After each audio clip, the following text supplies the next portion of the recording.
నమస్తే, welcome to I dream. నేను మీ ఝాన్సీ. అయితే చాలామంది చీటికి మాటికి కోపడుతూ ఉంటారు. అసలు అక్కడ కోపడాల్సిన విషయం కూడా కాదు, ఎక్కువ ఎక్సైట్ అయిపోవడం, ఒక్కసారిగా అరవడం అలాంటివి చేస్తూ ఉంటారు. మరి అసలు ఎందుకు కోపం వస్తుంది? అనవసరమైన కారణాలకు కూడా ఎందుకు కోపం తెచ్చుకొని తర్వాత వాళ్ళు కూడా ఫీల్ అవుతూ ఉంటారు, అరే అలా రియాక్ట్ అవ్వకుంటే బాగుండు అని చెప్పి. ప్రస్తుతం ఈ విషయంపై మాట్లాడడానికి మనతో ఉన్నారు మైండ్ కోచ్ ఇంకా మోటివేషనల్ ట్రైనర్ శశాంక్ గారు. నమస్తే అండి. నమస్తే మేడం. సార్, జనరల్గా కోప్పడాల్సిన టైంలో కోప్పడకపోయినా తప్పే, కోప్పడకూడని టైంలో కోప్పడినా తప్పే, ఇది చెప్తూ ఉంటారు. అసలు ఈ కోపం ఏంటి? అనవసరమైన కోపాలు ఎందుకు వస్తూ ఉంటాయి? ఊరికే అరిచేస్తూ ఉంటారు. దీన్ని మనం ఎలా కంట్రోల్ చేసుకోవాలి? ఓకే మేడం, ముందు అసలు కోపం అంటే ఏంటో చూద్దాం.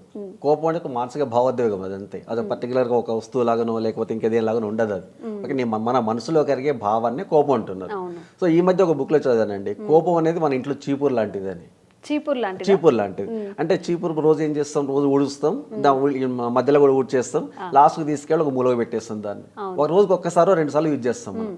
అట్లాగే కోపం కూడా ప్రతిసారి ఎప్పుడు మనం వెంట క్యారీ అవ్వదు. అది అక్కడ ఎమోషన్స్ బట్టి, అవసరాన్ని బట్టి మారుతూ వస్తుంది. అది అసలు యాక్చువల్ కోపం ఎందుకు వస్తుందంటే, జనరల్గా మనము ఒక పొజిషన్లో ఉన్నప్పుడు లేదా ఒక దగ్గరికి వెళ్ళినప్పుడు మనం అనుకున్నది అక్కడ మనకు అనుకూలంగా జరగకపోవచ్చు, లేదా మనం చెప్పింది ఆ పరిస్థితుల్లో లేకపోవచ్చు. ఈ 2 కండిషన్లు మాత్రం కోపం వస్తుంది ఎవరికైనా కానీ. సో దాన్ని తప్పించుకోవడం కోసం, దాని నుంచి వచ్చే ఎమోషన్స్ దాటివేయడం కోసం రకరకాల ఎక్సర్సైజ్ చేస్తుంటాం మనం. మీరు అన్నారు కదా, ఏది అవసరం దగ్గర కోపడకపోవడం, అవసరం దగ్గర కోపడడం, ఇవన్నీ రకరకాలు జరుగుతున్నాయి అన్నమాట. సో వీటి నుంచి మనం అసలు యాక్చువల్ చూద్దాం అసలు ఎట్లా స్టార్ట్ అవుతుందంటే, ఇక్కడ ఈ కోపాన్ని మనం 2 రకాలుగా తీసుకోవచ్చండి. కొన్ని కోపాలేమో పాజిటివ్ వచ్చేస్తాయి, దానివల్ల పాజిటివ్ రిజల్ట్స్ వచ్చేస్తాయి. కొన్ని కోపాల వల్ల నెగిటివ్ రిజల్ట్స్ వస్తాయి. ఇక్కడ పాజిటివ్ రిజల్ట్స్ వచ్చారంటే, మనం ఒక ఆఫీస్లో ఉన్నాం, మనం కింద ఉన్న ఎంప్లాయీస్ని తో పర్ఫెక్ట్గా వర్క్ చేయించాలి, ఎక్కువ వర్క్ చేసి కొంత కోపాన్ని నటించాలి తప్పదు. లేదా మన ఇంట్లో పిల్లవాడు ఉన్నాడు, వాడిని ఏదో రకంగా భయపెట్టి లేదా ఇంకో రకంగా కోపడి వాటితో చేయొచ్చు. అది పాజిటివ్ కోపం. అదే నెగిటివ్ కోపం అంటే అయిన దానికి కాదానికి బాగా కోపం వచ్చేసి మన బీపీలు పెంచుకొని, హెల్త్లు పాడు చేసుకొని, మధ్య రిలేషన్స్ పాడు చేస్తున్నారు ఈ కోపంతో. అవి వచ్చే నెగిటివ్ అనమాట. పాజిటివ్గా తీసుకోవచ్చు, నెగిటివ్గా తీసుకోవచ్చు. అసలు ఈ కోపానికి చిన్న ఎగ్జాంపుల్ చెప్తాను మీకు. ఒక వ్యక్తి ఆఫీస్ నుంచి ఇంటికి వెళ్ళినప్పుడు అక్కడ ఏం జరిగిందంటే, వాళ్ళ భార్యతో మంచిలు తీసుకురమ్మన్నాడు.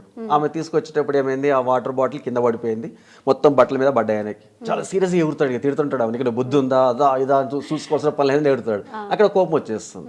ఇన్ కేసు అదే వ్యక్తి ఆఫీస్కి వెళ్ళినప్పుడు వాళ్ళ బాస్ దగ్గర కూర్చొని వాటర్ తాగుతున్నప్పుడు ఆ బాటిల్ కింద పడుతుంది, వాళ్ళ బాస్ మీద పడుతుంది. అప్పుడు ఆయన ఏమంటాడు, ఈయన అయ్యో సారీ అంటాడు. అంటే 2 సందర్భాల్లో ఉన్న వ్యక్తి ఆయనే, రెండిట్లో అనుభవించింది కూడా ఆయనే. కానీ ఒక దగ్గర కోపం నటించండి, ఒక దగ్గర ప్రశాంతంగా ఉన్నాడు. అంటే అక్కడ ఏంటి, ఆ వ్యక్తుల మధ్య ఉన్న బంధాన్ని బట్టి కూడా కోపం ఎక్స్ప్రెస్ చేస్తారు అనమాట.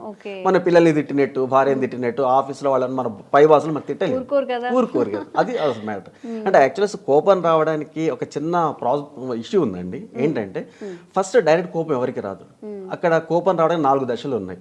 ఫస్ట్ దశ ఏంటంటే, బాధపడతాం మనం. ఒక ఇన్సిడెంట్ జరిగినప్పుడు ఫస్ట్ బాధ అవుతుంది. ఆ బాధ తర్వాత వచ్చేది ఫ్రస్ట్రేషన్. ఆ ఫ్రస్ట్రేషన్ తర్వాత వచ్చేది ఏంటంటే, లోపల ఇన్ఫీరియారిటీ, అవన్నీ రకరకాల ప్రాబ్లమ్స్ ఉంటాయి.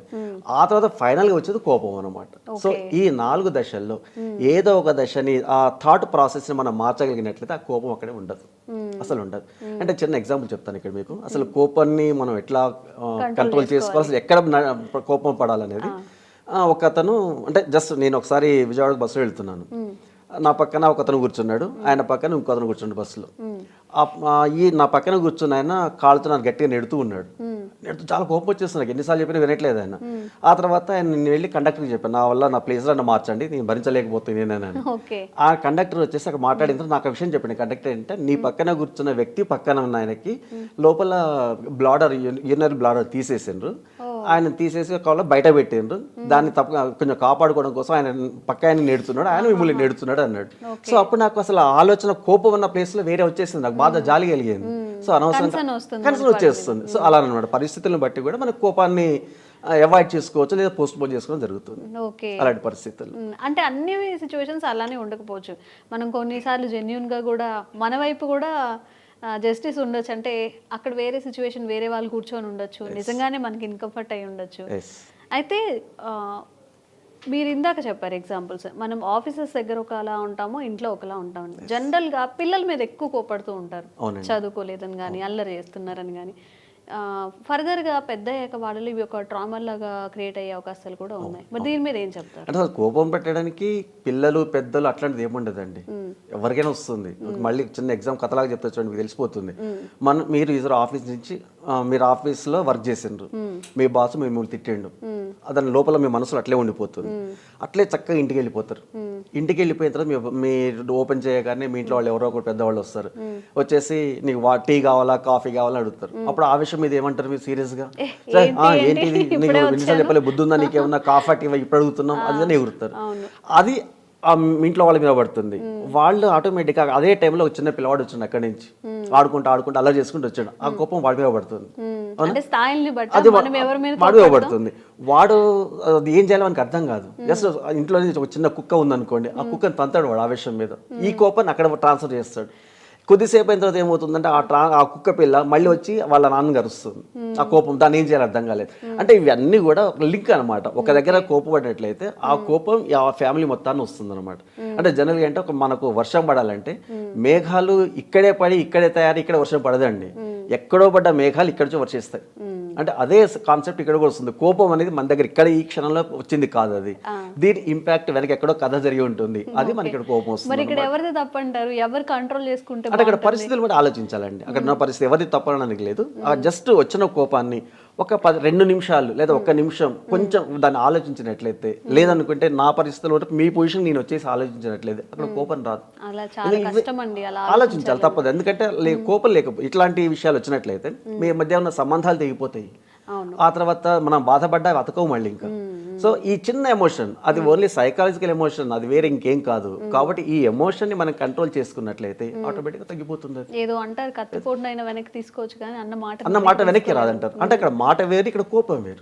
మీరు మాట పడ్డా ఇంకా వేరే ఉన్నా అది అయిపోతుంది. కానీ కోపం వల్ల నేను ఎమోషన్ లో ఉండి మీరు ఎమోషన్ లో ఉండి ఉన్నదనుకోండి, విద్యలో యాక్చువల్ ఇంట్లో జరిగినా కానీ అది భార్యాభర్తల మధ్య సంబంధం క్లియర్ గా ఉండదు, అది దెబ్బతింటుంది అక్కడ. సో ఏదో ఇష్యూ వచ్చినప్పుడు జస్ట్ ఒక 2 నిమిషాలు 2 సెకండ్స్ మీరు పాజ్ ఇచ్చినట్లయితే, కొంచెం గ్యాప్ ఇచ్చినట్లయితే ఆ గ్యాప్ లో మీ ప్రశాంతత వచ్చేస్తుంది. సో మీరు కొంచెంసేపు ఆలోచించండి, ఆటోమేటిక్ గా మీ కోపం అనేది ఉండదు. మనం అవతల వాళ్ళ సిచువేషన్ నుంచి ఆలోచించాలి. ఎదుటి వాళ్ళ దగ్గరికి వెళ్ళాలి. ఇంతకుముందు చెప్పాను చూడండి, నా పక్కన కూర్చున్న వ్యక్తి కాక ఆ పక్క వ్యక్తికి కిడ్నీది తీసేసిందని. సో అదే సిచ్యువేషన్ ఆయన గురించి ఆ పొజిషన్ ఇమీడియట్ నేను వెళ్ళిపోయాను అక్కడికి, వెళ్ళిపోయేసి నాకు ఆయన మీద జాలి కలిగింది. సో అట్లా అనమాట. అదే 1 నిమిషం ఆగేసి ఎందుకు కోపడాలి అనేది కొంచెం ఆలోచించుకుంటే చాలా వరకు రిలేషన్స్ బాగుంటాయి. ఎందుకు కోపడం అనుకున్నా జస్ట్ ప్రశాంతతగా ఉన్నా చాలు, ఒక 2 నిమిషాలు లేదా 1 నిమిషం ఆ గ్యాప్ ఇచ్చినట్లయితే కోపం తగ్గిపోతుంది. ఈ చిన్నదాన్ని పెట్టుకొని మనం చాలా సాగదీస్తాం, ఎమోషనల్ ఇమీడియట్ దెబ్బతిలా ట్రై చేస్తాం, అదే ఆగమాగం చేస్తాం, ఈవెన్ ఫ్రెండ్ సర్కిల్ వస్తుంది, ఆఫీస్ లో వస్తుంది, ఇంట్లో వస్తుంది. అంత అవసరం కాలేదు కదండి. సో అంత ప్రశాంతంగా ఉంటే ట్రై చేద్దాం. ప్రశాంతంగా ఉన్నట్లయితే కుటుంబంతో సహా మన పరిసరాలు, మన పనిచేస్తున్న ప్లేస్ అవన్నీ కూడా మనల్ని అట్రాక్ట్ చేస్తాయి, హ్యాపీగా వర్క్ చేస్తాం, పీస్ఫుల్ గా ఉంటుంది. బాగుంటుంది కోపం రానికుండా. ఎలా అండి మరి మన ఒక్కసారి విపరీతమైన కోపం వచ్చినప్పుడు, మీరు అన్నారు ఆఫీస్ అని మనం కోపడలేము, ఇంట్లో భార్య మీద అయితే కోపడతారు. అంటే భార్య వైపు మాట్లాడానని కాదు కానీ జనరల్గా మళ్ళీ అక్కడ నుంచి సైకిల్ మీరు చెప్పినట్టు పిల్లల దగ్గర నుంచి అంతా రొటేట్ అవుతూ ఉంటుంది. మరి అంత కోపం వచ్చినప్పుడు మనం ఎలా కంట్రోల్ చేసుకోవాలి? ఏమైనా టిప్స్ ఉన్నాయండి దీనికి? ఫస్ట్ కొన్ని రకాల టిప్స్ ఏంటంటే, మీరు గతంలో చెప్పుకుంటూ వచ్చారు, కొన్ని కోపం వచ్చినప్పుడు కొంచెం పాజ్ ఇచ్చేసి 1 2 3 4 10 వరకు లెక్క పెట్టండి అని అవన్నీ చెప్పుకుంటూ వచ్చారు. అసలు పాసిబుల్ అవుతుంది. కౌంట్ చేయడం వల్ల ఏమవుతుందంటే కొంత గ్యాప్ వస్తుంది, ఆ ఇష్యూ నుంచి కొంత గ్యాప్ వస్తుంది, ఆ గ్యాప్ తో కూల్ అయిపోతుంది. ఇక రెండవది ఏంటంటే మనం పర్సనల్ గా మెడిటేషన్ ప్రాక్టీస్ చేయాలండి. మెడిటేషన్ చాలా ఇంపార్టెంట్. ఆ తర్వాత ఇట్లాంటి కోపాలు ఇట్లాంటి ఇష్యూస్ వచ్చినప్పుడు దానికి ఇమ్మీడియట్ గా యాక్ట్ అవ్వకుండా, ఇమ్మీడియట్ గా రియాక్షన్ ఇవ్వకుండా ఓన్లీ సింపుల్ కొంచెం ప్రశాంతంగా అన్నట్లయితే అది మనకు తగ్గిపోతుంది. నెక్స్ట్ అక్కడ జరిగినప్పుడు భార్యాభర్తల మధ్య కానీ కుటుంబ సభ్యుల మధ్య కానీ జరిగినప్పుడు ఆ ఇష్యూని అంతటితో వదిలేసేయాలి. దాన్ని వదిలేసి మళ్ళీ మనం కూర్చొని డిస్కస్ చేసుకున్నట్లయితే ప్రశాంతంగా ఉంటుంది. అలాంటివి ఏమి ఉండవు. మెయిన్ మనకు కావాల్సింది మెడిటేషన్ ఫస్ట్, ఆ తర్వాత కొంత physical exercise. So physical exercise చేయడం అవుతుంది, మన బాడీలో ఎండార్ఫిన్ అనే ఒక ఎంజైమ్ రిలీజ్ అవుతుంది, హార్మోన్ రిలీజ్ అవుతుంది. సారీ, ఆ హార్మోన్ ఏంటంటే హ్యాపీ హార్మోన్ అది. సో హ్యాపీ హార్మోన్ ఏం చేసి ఈ ఇక్కడ జరిగిన ఎమోషన్తో వచ్చిన హార్మోన్స్ అన్నింటిని, కెమికల్స్ అన్నింటినీ కూడా బ్యాలెన్స్ చేసుకుంటుంది. కాబట్టి ఏం చెప్తున్నారంటే ఈ ఎమోషన్స్, కోపంతో చాలా ఎక్కువ బాధపడేవాళ్ళు కనీసం రోజుకి 10 నిమిషాలు నవ్వాలి, లేదా 10 నిమిషాలు యాక్టివ్ ఉండాలి వర్క్, లేదా మీకు ఇష్టం ఉన్న పని చేయండి 10 నిమిషాలు. మీ ఫ్యామిలీని ఫ్యామిలీ నుంచి పక్కకు వచ్చేసి ఒక 10 నిమిషాలు మీ సొంతానికి మీరు యూజ్ చేసుకోండి. సో అందుకే మీకు ఈ ఎండార్ఫిన్ బాగా రిలీజ్ అవుతుంది, హ్యాపీనెస్ వచ్చేస్తుంది. అట్లా ప్రాక్టీస్ చేసి చూడండి, 100% రిజల్ట్ మీకు కనిపిస్తుంది. మీకు ఇలా ఇక 21 days దీన్ని ప్రాక్టీస్ చేస్తే మీ లైఫ్ లో మీకు కోపం రాదు. అంటే ఎక్కువ కోపం, ఎప్పుడు కోపడుతుండే వాళ్ళకి ఇవి యూజ్ అవుతాయి, అందరికి యూజ్ అవుతుంది. కోపం పడే వాళ్ళకి యూజ్ అవుతుంది, కోపం నటించే వాళ్ళకి యూజ్ అవుతుంది. కోపం నటించడం కూడా చాలా మంది నటించకపోతే ఆఫీస్ లో వర్క్ చేయించుకోలేరు, పిల్లలతో పని చేయించుకోలేము, చదివించలేము. గాంభీర్యాలంటారా? థ్యాంక్ యూ అండి. Thank you ma'am.